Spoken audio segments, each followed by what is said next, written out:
9:23 a.m. There was no warning this time. No crack, no peel of skin, no distortion of space.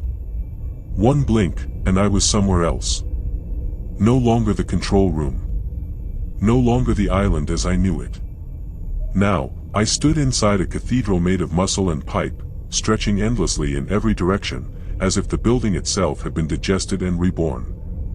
Above me, massive roots coiled through the ceiling like intestinal tubing. They pulsed, visibly pumping blood to somewhere deeper. The air was heavy with rot and rusted salt. A soft sound echoed through the space. A whimper. I wasn't alone. 9:27 a.m. The floor was warm and moist. The tiles underfoot were replaced with segments of jointed vertebrae, flattened and fused together. They shifted slightly as I walked, like something sleeping beneath. I passed a wall of faces, hundreds, packed tight, screaming in perfect silence. Their mouths chewed the air, but made no sound. I tried not to look at them. Then I realized they were chewing in sync with me, matching my breathing, my rhythm. I stopped. They kept chewing. That's when I saw it, on one face, at the edge of the wall, my own left eye, stitched into place. 9:34 a.m. The whimpering got louder. I followed it. Through a muscle door, a veined slab of sinew that contracted open like a sphincter. I had to squeeze through. Inside, a wide, round chamber. At the center, a machine. Except it wasn't a machine. Not truly. It was organic. A cylinder made of bone scaffolding and stretched skin, cradling something inside, a curled, fetal shape suspended in jelly. It twitched. Tubes pierced its back, slurping and gurgling fluid through rows of pumping hearts embedded in the walls. I realized the entire chamber was alive and beating. I heard a whisper, "You are the new conduit. He needs you to finish the root chain." I backed away. But the walls closed. And from every corner, arms unfolded from folds in the wall. Gray. Slick. Each one holding an instrument, bone syringes, hooks, barbed scissors. I screamed. They grabbed me. 9:37 a.m. They didn't drug me. There was no need. They cut. Fast. Brutal. Clean. A hooked blade plunged into my thigh and carved down to the femur. Another rammed between my ribs, spreading them open like a cabinet. I watched. Eyes open. Screaming. Thrashing. But they had me tied with flesh tendrils, grown around my limbs. One hand held open my jaw. Another inserted a tube. Root-wrapped, thick, leaking a silver ichor. It forced its way down my throat. I felt it unspool inside me. Felt it plant itself in my gut. Felt it take root. 9:44 a.m. I blacked out. When I came to, I was still in the chamber. Alone. No more arms. The fetal thing inside the machine was gone. The instruments lay scattered around me, wet and glistening, like freshly birthed animals. My stomach ached. I stood up. Something inside me shifted. Like a coil turning. I touched my abdomen, and something moved beneath the skin. It pulsed once. Then again. Regularly. Like a second heartbeat. 9:51 a.m. I left the chamber through a new opening, a gaping wound in the wall lined with finger bones. I entered a chute. The tunnel spiraled downward like an esophagus. I slid fast. The walls were coated in mucus, and tongue slithered from hidden crevices to taste my skin. I hit the bottom hard. And landed in the core. 9:57 a.m. It's difficult to describe the core. It wasn't just one space, it was an ecosystem. Dozens of chambers overlapping, bleeding into each other. Entire rooms composed of lungs, expanding and contracting with sulfurous gas. Pits of spinal fluid bubbled from fountains made of pelvis bones. Ceiling sacs pulsed and dripped teeth onto the floor like icicles. And everywhere, bodies. Not dead. Growing. Some merged into the walls, eyes blinking sideways. Others stretched across walkways like bridges, their ribcages hollowed into arches. They all moaned the same name, Caleb. Caleb. Caleb. 10:03 a.m. I saw him. At the far end of the core. Caleb Murrow. No longer a man. He was part of the structure now. A massive figure fused into a throne of roots, with tendrils stretching from his spine into the walls. His chest was split open like a flower, revealing a gaping, vertical mouth with a second body forming inside it. Arms twitching, legs already sprouting claws. He looked at me. Eyes black with rot. And smiled. "You're growing well," he said. "The seed took root. Your skin will fruit soon." He raised one withered hand. The ground around me cracked. Dozens of spore things emerged, once human, now spindly and insectal, with seed pods bursting from their backs and no mouths. They scuttled toward me. 10:05 a.m. I ran. Limping. Slipping on bile-slick floors. The things chased me. Fast, blind, sniffing the seed inside me like bloodhounds. One leapt and slashed my shoulder. I fell onto a pile of discarded bones, but grabbed one sharpened femur and jammed it up through its neck. It screamed with a flute-like wail. Two more tackled me. I rolled, breaking free, and dove through a narrow throat door just as it sealed behind me with a wet slap. Darkness again. But I was safe. For now. 10:14 a.m. I sit here now, writing this on a blood-streaked clipboard I found lodged in someone's ribcage desk. I don't know how much longer I'll be me. I can feel it moving inside me. I can feel the root system expanding, threading through my gut, curling around my heart. My skin itches like it's ready to bloom. Something is coming. Not death. Something worse. Something eternal.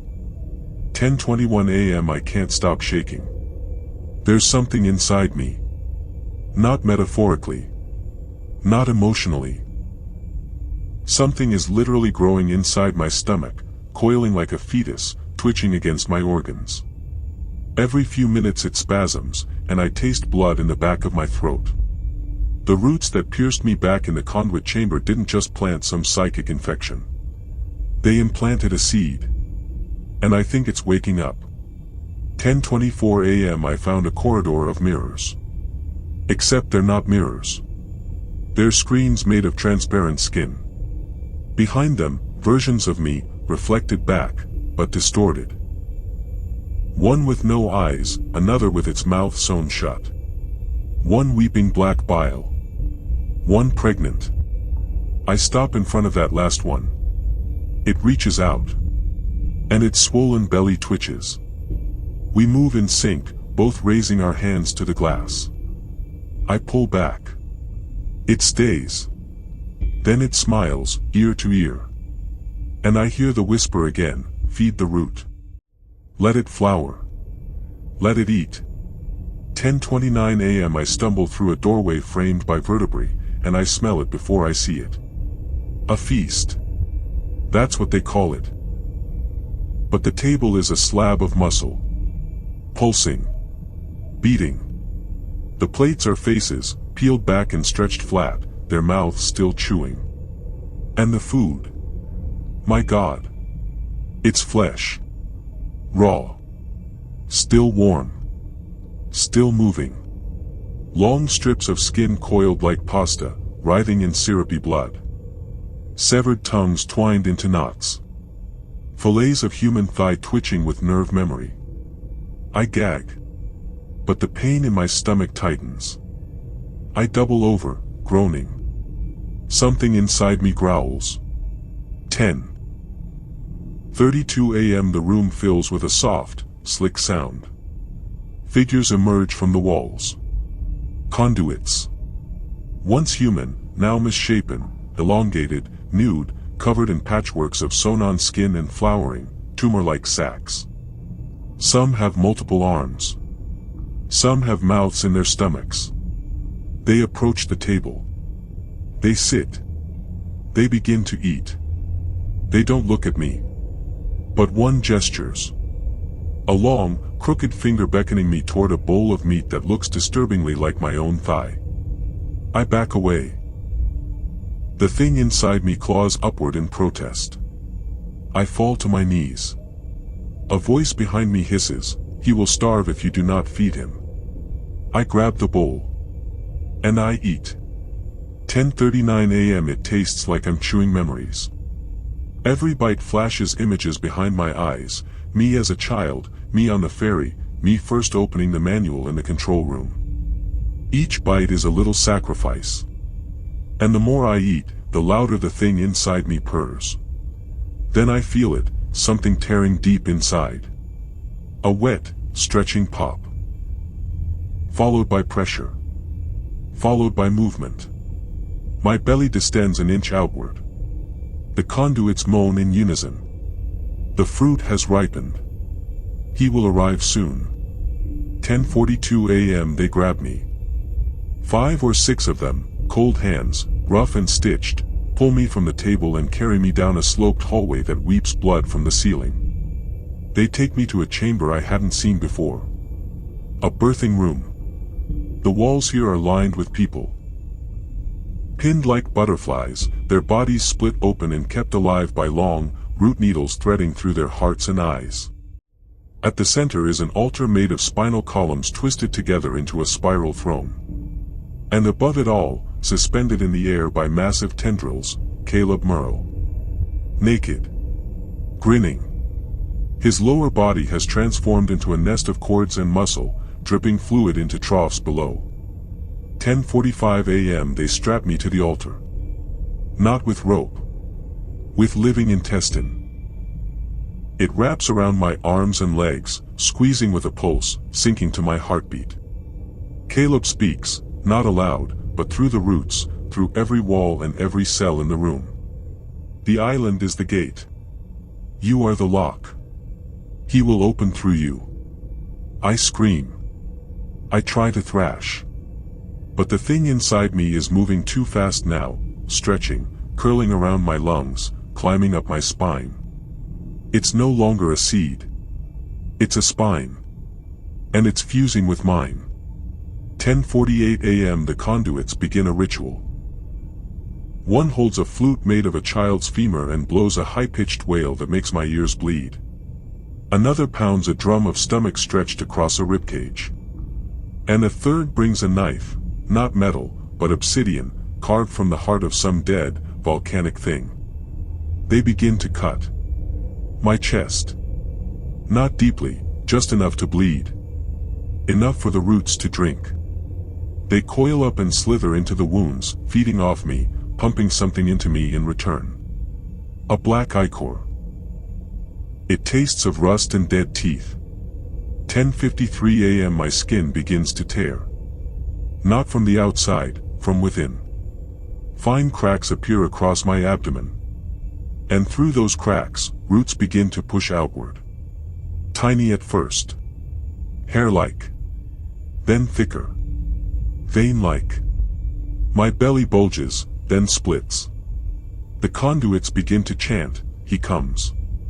He comes. They stop. Silence. Because the thing inside me begins to scream. 10:57 a.m. I can't describe the sound. It's like a child being born into fire, and also a choir made of dying wolves. It's primal. It's wrong. The roots in my belly split wide. And from the wound, a wet, curled shape begins to emerge. Small. Slippery. With too many fingers and a vertical mouth where its face should be. It gasps. It latches onto my chest. And then, it begins to eat its way into me. Not burrowing in. Joining. Melding. Becoming one with me. 10:59 a.m. Caleb descends. His body detaches from the ceiling tendrils and he walks to me, his eyes gone completely black, his chest hollowed out like a rotted tree. He reaches out and touches my forehead. You are the conduit. I was the seed. But you are the fruit. You will feed the island for eternity. And then the world goes white. And I wake up, 11 a.m. I'm back. Control room. Clean. Pristine. Like nothing ever happened. Except my stomach still hurts. And my reflection in the monitor has no eyes. Just empty holes. Smiling. And something twitching beneath my skin. Still hungry. Still growing. 11:02 a.m. I try to scream. I can't. The sound doesn't come from my mouth, it comes from my stomach now. A second larynx forming below my lungs, vibrating wetly in an alien rhythm. It gurgles and croaks like a bird made of teeth. I watch myself in the surveillance feed. Channel 3, control room. Me, hunched in a chair, eyes missing, sockets yawning and slick. Channel 5, hallway, me, standing upright, unblinking, skin stretched tight across my skull like wax over bone. Channel 7, exterior cliffs, me again. Mouth open too wide. Fingers twitching as if plucking invisible strings. I'm in all of them. Simultaneously. All doing different things. All smiling. I can feel each one. And the thing inside me, the parasite, the fetus, the voice, the island's offspring, is awake. 6 a.m. The monitor buzzes. A new feed comes online. Channel 13. It shouldn't exist. No camera was installed there. But it's live. And it shows a room made of muscle, with a pit in the center full of boiling spinal fluid, and what looks like a machine made of teeth and fingers pulling a screaming figure into itself. The figure is me. Naked. Bloody. Clawing at the edges. I blink. The real room, my room, twitches. For just a moment, the control panels ripple like flesh. The monitors blink back at me. 11:10 a.m. I try to leave. Every step feels like walking on vein pipes. The floor pulses in time with my heartbeat, and worse, now, with a second heartbeat, deeper and slower, pounding beneath my sternum. I reach the exit. The steel door is gone. Replaced with a wall of pressed faces. Skin stretched thin, eyes blinking blindly in unison, lips mouthing the words, "He opens through you." I pound my fists against it. The mouths bite. Tiny teeth tear into my knuckles. Not enough to break bone, but enough to leave deep impressions, like ritual bites. I stumble back. My fists pulse where they bit me. Little buds of tooth white are pushing up through the bruises. 11:12 a.m. I run down the hall. It's different now. Longer. Twisted. Lined with membranes instead of drywall. Every 20 feet or so, I pass something weeping through a ceiling pore, bones, tongues, wet hair. I pass a mirror. Only it's not a mirror. It's a membrane of stretched film, and when I look into it, I see myself from behind. Then I feel breath on my neck. I spin around. Nothing. I turn back to the film. Now the me inside is smiling. Its jaw splits vertically like a flower. And it licks the membrane with something too long to be a tongue. 11:17 a.m. I reach the stairwell. Or what's left of it. The stairs are now flesh spirals, wet and slick. They wind downward into blackness that smells like cooked teeth and burned hair. I hear movement below. Heavy. Wet. And a voice, downward is birth. Downward is blooming. Come. Be unmade. I back away. And that's when the flashlight overhead bursts. A sticky black ichor sprays the corridor. And I see them again. The conduits. Crawling across the ceiling like spiders. Their spines exposed. Their mouths stitched closed with metal wire. They don't move toward me. They just watch. Until one reaches down with an impossibly long arm, plunges a finger into my chest, and whispers, "It's time." 11:20 a.m. I collapse. I don't fall. I collapse, like my bones lose cohesion. My spine curls inward. My shoulders twist. My skin cracks at the joints. I can feel limbs budding beneath my skin, extra arms, or tumors pretending to be. The root that was growing in me. It's now a tree. Its branches are growing up my throat, opening my jaw from the inside. I vomit. Not food. Not bile. Teeth. Hundreds of them. Some human. Some not. They clatter across the floor like dice.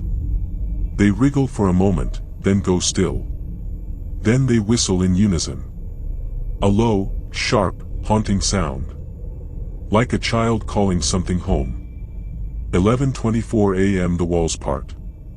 Not open, part, like a wound splitting. There's a room beyond. And inside is Caleb. Worse than before. His arms are too long. His ribs wrap around his torso like cage bars. His skin is pale and stretched over living wires. And his chest has been replaced entirely by a black mouth, constantly yawning, chewing without teeth. He points at my face. And I feel it, something opening in my forehead. A vertical slit, not quite flesh, not quite bone. A new mouth. A new eye. It opens. And I see everything. 11:30 a.m. The island is not just alive. It is aware. It's not a place. It's a being. A god organism that sleeps just beneath the surface of the land. The roots I've seen. Not trees. Veins. The cliffs. Teeth. The caves. Lungs. The entire island is a body. A cocoon. And I'm its hatching chamber. Inside me, something scratches against my ribs. It wants out. It wants to be born. 11:34 a.m. Caleb holds out a knife. Bone-handled. Carved from what looks like a child's femur. He doesn't speak. He nods toward my chest. The implication is clear. Cut. Open the cage. Let it out. I refuse. He grabs my wrist. Forces the knife into my hand. Drives it toward my chest. I fight. But he's stronger. His arms crack backward at the elbow, pulling me into his mouth chest, which sucks me inward with a horrific scream. 11:36 a.m. I'm inside the heart room. No light. Only vibration. This is the island's core organ. It beats once every 30 seconds. And every beat rearranges the walls. Veins move. Tunnels twist. Faces emerge in the walls, scream silently, and vanish again. I fall to my knees in the blood. I press the knife to my own chest. Because I know. He's coming through me. And it's either me. Or everything else. 11:40 a.m. The blade touches skin. A whisper fills the chamber, yes. Yes. Yes. Let it open. Let him out. Let us eat. 11:42 a.m. The blade rests at the center of my chest, just below the sternum. Not cutting. Just waiting. I can't move. Not from fear, not quite. It's something deeper. A kind of submission, like every cell in my body is holding its breath. As if it knows something is listening, waiting, to see what I'll do next. My heartbeat isn't mine anymore. It syncs with something beneath me, something pulsing with impossible slowness. Like a drumbeat inside the earth. A countdown. But not to my death. To a birth. 11:43 a.m. I lower the knife. My arms move like they're filled with water. I can hear something behind the walls of the heart room, a dragging sound. Not fast. Not aggressive. Just patient. Something being pulled along stone and wet moss. A figure moving just out of sight. And I just know, it looks like me. Not exactly. Not anymore. But enough. Enough to be familiar. Enough to replace me. 11:45 a.m. A cold draft passes over my bare chest. I look around, and the blood that's been pooling around my knees is draining away. Sucked downward into a central grate I hadn't seen before, spiral-shaped, like a fingerprint carved into bone. Then the walls shudder. One pulse. Then another. And then, a sound. Laughter. My laughter. Low. Off-key. It comes from everywhere at once, and yet I feel it especially from below. From beneath the spiral.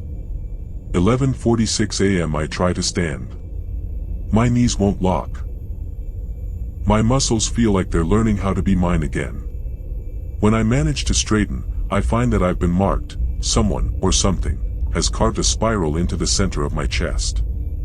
I don't remember it happening. It's not bleeding. It's glowing faintly, like it's been burned in rather than sliced. It pulses once. And the laughter stops. And I hear a single whisper, not in my ear, not even in my mind, but from inside the spiral on my chest. Almost time. 11:48 am I stumble down a narrow corridor leading away from the heart room. It wasn't there before. Or maybe it was always there, and I wasn't allowed to see it. It's lined with smooth stone, cool and dry for once. No organs. No weeping walls. No twitching veins. Just silence. And air that tastes like forgotten places. The kind of air that settles in tombs sealed for centuries. It should be a relief. But it's not. Because I can feel him again. The thing with my face. It's not just watching. It's following. 11:50 a.m. I find a door. Iron. Tall. Ornate. Embedded in stone like a cathedral gate. In the center, a relief carving of a man split in two, his torso twisting into root systems, his legs replaced by coiling tendrils that burrow into the earth. Above the carving, a single word. Remember, I reach out to touch it, and the door opens inward, not by force, not by mechanism, but because it wants me now. And the darkness beyond smells like something ancient and warm. 11:52 a.m. It's not a room. It's a theater. The stone seats rise in rings around a circular stage. And in the middle of that stage, me. But not. The figure stands still, hunched, arms slack. Naked, like me. But wrong. Its spine arches outward like something pushing to escape. Its arms end in fingers too long, and its face, my face, is unfinished. No eyes. No mouth. Just skin pulled tight over a skull trying to be human. But it breathes. Shallow, slow. Waiting. And even though it has no eyes, I know it sees me. 11:54 a.m. I take a step forward. It mirrors me. Not delayed. Instantly. I step right. So does it. I raise my hand. So does it. But then, I stop. And it keeps moving. It tilts its head slightly to the left. Raises its arms outward like wings. And slowly, slowly, tears open its own chest. No blood. Just bone. Roots. And a slow exhale like a sigh of relief. It holds out its arms like it wants me to do the same. Like I'm supposed to. 11:56 a.m. The spiral on my chest burns. Not pain. Need. Like hunger, but reversed, like I'm full of something I was never meant to carry, and now it's time to give it back. I lift my shirt, what's left of it, crusted with dried blood, and stare down. The spiral is no longer burned in. It's carved through me. Not into skin. Into bone. The ribs beneath are etched in perfect concentric rings. I can feel them moving beneath my fingers. Like the spiral is, unscrewing. Opening. 11:58 a.m. The thing with my face steps closer. Still mirroring me. But it's smiling now. A grotesque, lipless smile that stretches across the place where the mouth was sealed. I want to run. But the hallway is gone. The door has sealed shut. There is only the stage. Only the mirror. Only the convergence. 11:59 a.m. The thing speaks. Not with words. With memory. It floods my head with images. Every moment I tried to forget. The first night in the control room. The moment I saw something shift on the cliffs. The times I rewound the footage just to be sure I was still alone.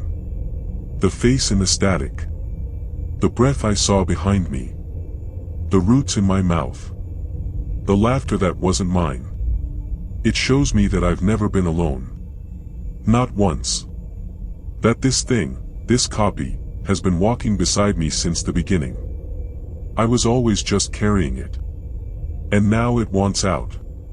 12:0 p.m. The spiral opens. A soft click from inside my chest. I scream, not from pain, but from the overwhelming, infinite pressure that releases all at once, like opening an airlock into a vacuum. And something begins to step out of me. Not fully formed. Still becoming.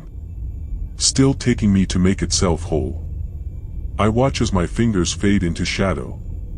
My reflection dissolves from the monitors. My voice echoes in two separate tones. And the figure on the stage? It's wearing my face now. 12:02 p.m. I'm lying on the floor. Back in the control room. The screens are lit up, glowing faint blue, each one flickering static, fractured frames, scenes that shouldn't exist. My chest aches. I lift my shirt and find the spiral is gone, but my ribs are still wrong. They move when I breathe. Separate from me. Like they're still listening to that heartbeat beneath the island. And I remember now. The thing with my face. It stepped out of me. I didn't fight it. I let it happen. Because it wasn't leaving. It was staying. 12:03 p.m. I sit up, heart pounding. The monitors come into focus. Every feed is showing a different version of the same hallway. Some are clean. Others are burned. One is filled with water. Another is coated in what looks like skin. I count them. Feed 1, a hallway with my old footprints still wet on the floor. Feed 2, me walking in reverse. Feed 3. 2 versions of me arguing, their mouths opening wider than humanly possible, stretching into soundless screams. Feed 7, no feed. Just black. I don't remember a feed 7. 12:05 p.m. I try switching channels manually. Each click is slower than it should be, like the console resists. On channel 13, the forbidden feed, the room of muscle and bone, there's movement. A tall figure. Half-formed. Limbs too long, one arm dragging behind it, the hand fused into a kind of flayed paddle. It doesn't walk. It drags itself forward. It stops. Lifts its head. Looks right at me through the camera. And smiles. Only, there's no camera in that room. So how does it know I'm watching? 12:07 p.m. I shut off the console. The screen doesn't go dark. None of them do. They keep playing, as if powered by something else. And then, from every speaker, this is where the cameras can't see. This is where he waits. The voice is mine. But broken. Like it was recorded on a dying tape, buried, and dug up. And then I hear another sound.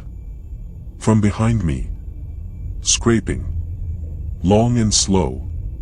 Not feet. Hands. 12:08 p.m. I don't turn around. Not yet. Instead, I step back, slowly, toward the door. It's open now, somehow. I didn't open it.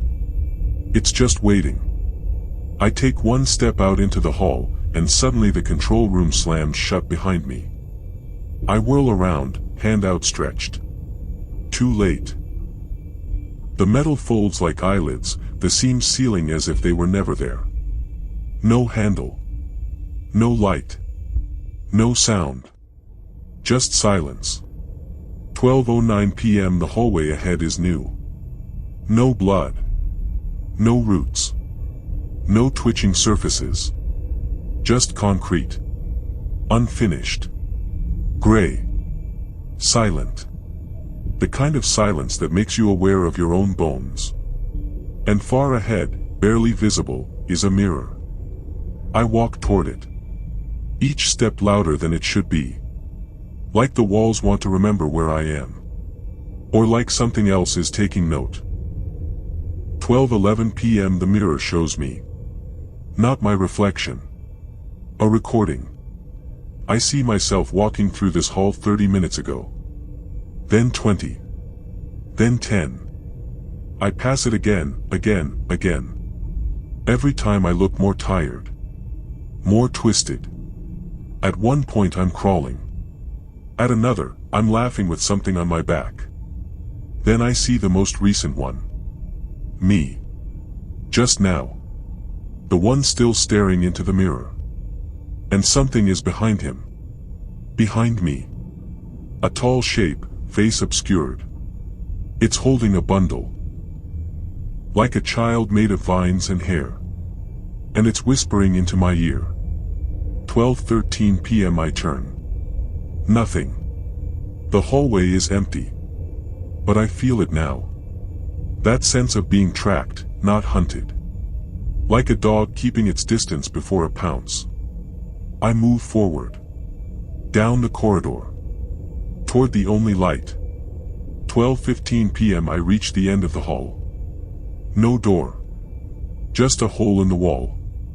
Ragged. Irregular. Like it was chewed open. A deep, unnatural cold leaks from it. The kind that burns your skin. I drop to my hands and knees. It's the only way through. I crawl. Inch by inch. And the walls start to close in behind me. 12:17 p.m. There's no light here. Only the glow from my chest. Faint, sickly. A spiral of flickering blue, pulsing to a heartbeat that isn't mine. The crawlspace bends sharply to the left. Then down. Then again. And suddenly, I drop. Just a few feet. But I land hard, on wet stone. I'm in a room. Round. Too smooth to be natural. It smells like film stock and meat. And there are no cameras here. Which means I'm alone. Right? 12:19 p.m. No. I'm not alone. I feel it before I see it. There's something on the ceiling. Pressed flat like a spider. Its limbs stretch across the entire chamber, tucked into the curves like it was waiting for someone to walk in. And it's not moving. Yet. I step backward. And the thing on the ceiling twitches. Not violently. Just enough. Enough to let me know, I see you. 12:21 p.m. I speak. My voice is hoarse. Who are you? The thing drops, suddenly, like a puppet with its strings cut, and lands on its hands and knees. Now I can see its face. It's mine. Of course it's mine. But this time, it has no spiral. Just a smooth, burned-over chest, like it never opened. This version of me never let it out. It's still carrying it. The weight. The infection. The child. It opens its mouth. And from within comes a tiny voice, speaking through clenched teeth. It hurts. Help me. Dig it out. 12:24 p.m. It charges. Not fast. But relentless. I dodge, slipping sideways into a corner. It crashes into the stone wall, then spins, rising, twisting at the spine. I back away, heart pounding. I don't want to fight it. Because part of me knows. If I kill this version of me, if I let it die still carrying the child, I'll have to carry twice the weight. 12:26 p.m. I grab a stone fragment from the floor. It's sharp. Jagged. And when the thing rushes me again, I don't stab. I reach forward. And press the stone against its chest. Where the spiral should be. The skin is soft. Paper thin. I cut. And the creature screams. Not in pain. In relief. 12:28 p.m. It falls to the floor. Convulsing. And something black and bright and wet crawls out of its chest, dragging a bundle of twitching limbs and blind eyes.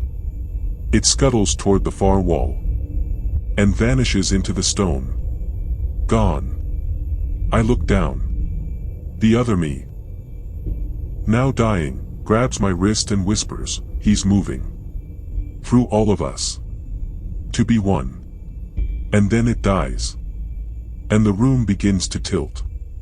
12:30 p.m. I fall forward. Right into another feed. Not a door. Not a camera. A feed. Like I slipped between frames of tape.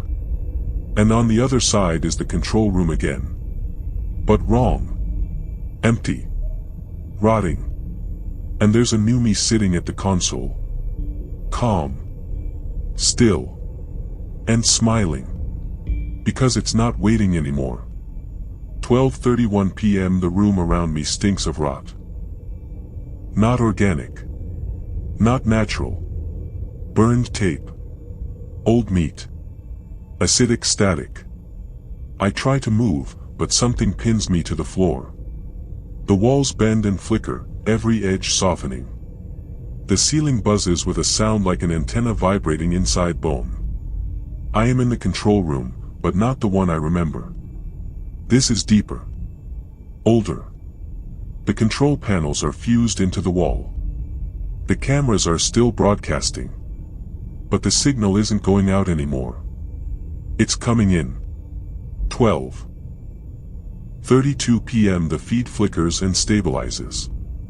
One monitor shows me, current me, lying on the floor. Another shows me staring into the camera. Third monitor, me, already missing his face, grinning wide with no lips left to hold it in. And behind all of them, on the main wall, a massive spiral carved into black stone, a dish-like imprint the size of the whole tower. It pulses like a living thing. With every beat, my limbs twitch. My skin burns. My thoughts go thin. I can't keep track of time anymore. 12:34 p.m. The spiral begins to rotate. Not visually. I feel it turning inside my bones. The other versions of me, on every monitor, begin to twist and snap into place. They're merging. Across timelines. Across iterations. Like someone editing a reel of film, cutting out the quiet parts. Condensing every scream, every hallucination, every mutilation into a single, final form, me. Or what will be me once they finish splicing. Once they finish building the body they need. 12:36 p.m. The console lights up. A single button blinks, go live. I don't touch it. But it doesn't matter. Something presses it from inside. A spike of light erupts from the center spiral, searing through the cameras, through the walls, through me. I scream. My throat tears. It doesn't stop. I fall backward.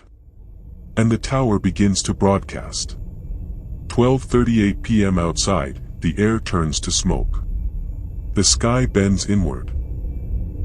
I crawl to the edge of the broken window and look out. The ocean isn't water anymore. It's glass, and beneath it, hundreds, thousands, of eyes stare upward. Some are human. Some were. Some are still learning how. They blink in sync with my breath. The spiral in my chest glows white hot. And the island shifts. Not like it's crumbling. Not like it's dying. Like it's waking up. 12:40 p.m. The tower begins to crumble from within. The console splits open. And from it, a form begins to rise. A figure. Me. But tall. Stretched like it had to fill more space than flesh was meant to hold. It stands over me, head bent low to avoid scraping the ceiling. It reaches down. Its fingers fuse into mine.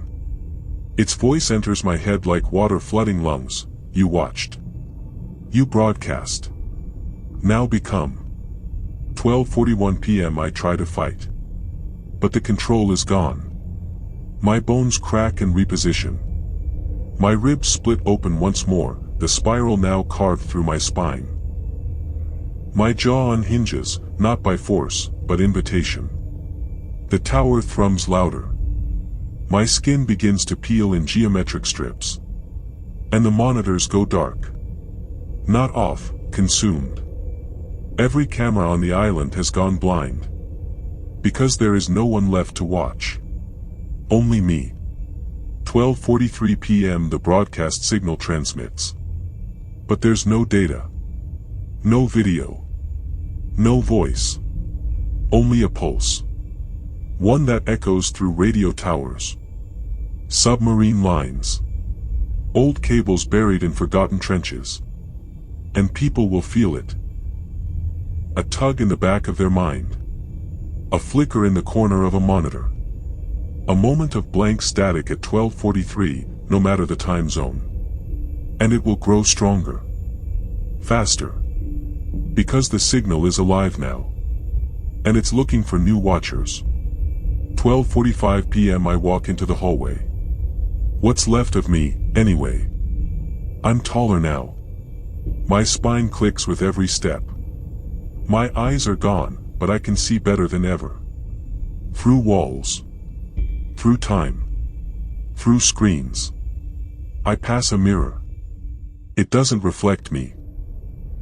It shows a control room, but not on the island. One like yours. Small. Quiet. Somewhere far from water. And sitting in the chair, you. Staring at the monitor. Reading this. 12:46 p.m. Don't look behind you. Don't check the feed. You're already receiving the signal. You always were. The island was never a place. It was a frequency. A destination built from observation. And now that you've watched this far, you're in the final frame. If you have reached this point, the signal lost transmission has been successfully embedded. A sense of being observed while alone, unexplained flickering of lights or screens, persistent nausea or burning pressure behind the eyes, awareness of reflections behaving independently, a feeling that you are not the first version of yourself to read this. These sensations may intensify following the reading of chapter 14. Do not attempt to disengage from your surroundings immediately after finishing this message. The signal is strongest when awareness is fragmented. If you feel compelled to investigate a strange noise, do not bring your phone. If you hear a whisper that sounds like your voice, but speaking a thought you haven't formed yet, do not respond. There is no one left to call. You were always the last watcher. And now the camera is on you. Welcome to the final broadcast.